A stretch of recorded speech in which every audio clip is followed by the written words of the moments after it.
तेजस्वी यादव और उनके पिताश्री चाहे कितने ही इस प्रकार की रणनीति बनाने का काम करें, मुझे लगता है कि रणनीति कहीं किसी काम आने वाली नहीं है। लेकिन आदरणीय प्रधानमंत्री मोदी के नेतृत्व में बिहार में एनडीए का परचम फहराएगा।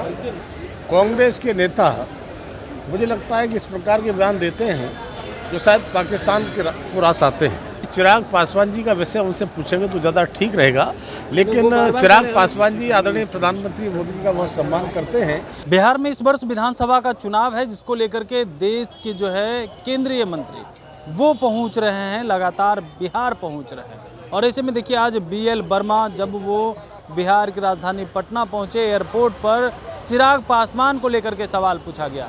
वहीं आज महागठबंधन की बैठक है, तेजस्वी यादव और महागठबंधन के नेता एनडीए के खिलाफ लगातार रणनीति बना रहे हैं। जब इसको लेकर के सवाल पूछा गया तो क्या कुछ कहते हुए नजर आ रहे हैं बैठक को लेकर के और चिराग पासवान के बिहार चुनाव लड़ने पर। सबसे पहले आप वो सुन। देखिए, इंडी गठबंधन चाहे जितनी बैठक कर ले, लेकिन आदरणीय प्रधानमंत्री मोदी के नेतृत्व में बिहार में एनडीए का परचम फहराएगा।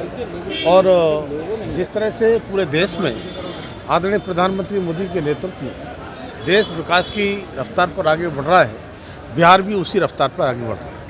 सर, जिस तरीके से कांग्रेस के नेता जो है वो पहलगाम को लेकर के बयान दे रहे हैं कि सरकार कोई फैसला नहीं ले रही है। चरणजीत सिंह चन्नी है, उन्होंने पुलवामा के इस पे भी सर्जिकल स्ट्राइक पे भी सवाल उठाया कि हुआ था कि नहीं हुआ था। सर, कांग्रेस के नेता मुझे लगता है कि इस प्रकार के बयान देते हैं जो शायद पाकिस्तान को रास आते हैं। और मैं कहूँगा कि हमारी सेना के हौसलों को ये कमज़ोर करने का प्रयास करते हैं, लेकिन हमारे बहादुर सेना के जवान, उनके हौसले कमज़ोर होने वाले नहीं हैं।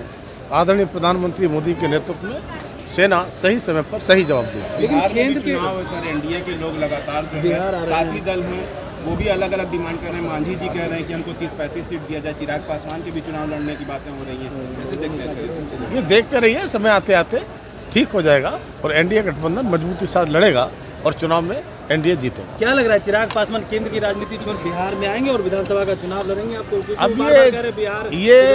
ये माने चिराग पासवान जी का विषय उनसे पूछेंगे तो ज़्यादा ठीक रहेगा, लेकिन चिराग पासवान जी आदरणीय प्रधानमंत्री मोदी जी का बहुत सम्मान करते हैं।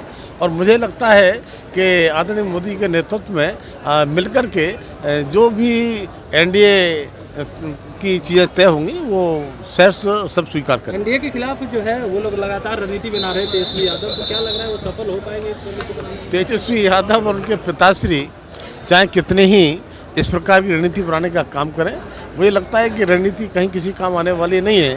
तो बिहार की जनता एनडीए के साथ। तो नीतीश कुमार मुख्यमंत्री होंगे 25 के? अब ये शीर्ष नेतृत्व तय करेगा। और मुझे लगता है कि मैंने प्रधानमंत्री ने कहा है तो हम सबको मानना चाहिए। तो आपने सुना चिराग पासवान पर जब सवाल पूछा गया तो उन्होंने कहा कि देखिए, हमसे बेहतर उनसे पूछिए कि क्या वो केंद्रीय मंत्री पद छोड़ करके बिहार आएंगे कि नहीं। वहीं तेजस्वी यादव लगातार बैठक पर बैठक कर रहे हैं एनडीए के खिलाफ। तो उन्होंने कहा कि देखिए, कितनी भी बैठक कर ले कोई फ़ायदा होने वाला नहीं है, फिर से एनडीए सरकार बनेगी। लेकिन क्या सीएम नीतीश कुमार ही 25 में मुख्यमंत्री होंगे, उसको लेकर के कहा है कि देखिए, जो शीर्ष नेतृत्व तय करेगा वही जो होगा। वहीं पीएम मोदी को लेकर के भी कहा है कि देखिए, देश के प्रधानमंत्री ने जो कहा है वही माना जाएगा। कमलेश कुमार, लाइव बिहार, पटना।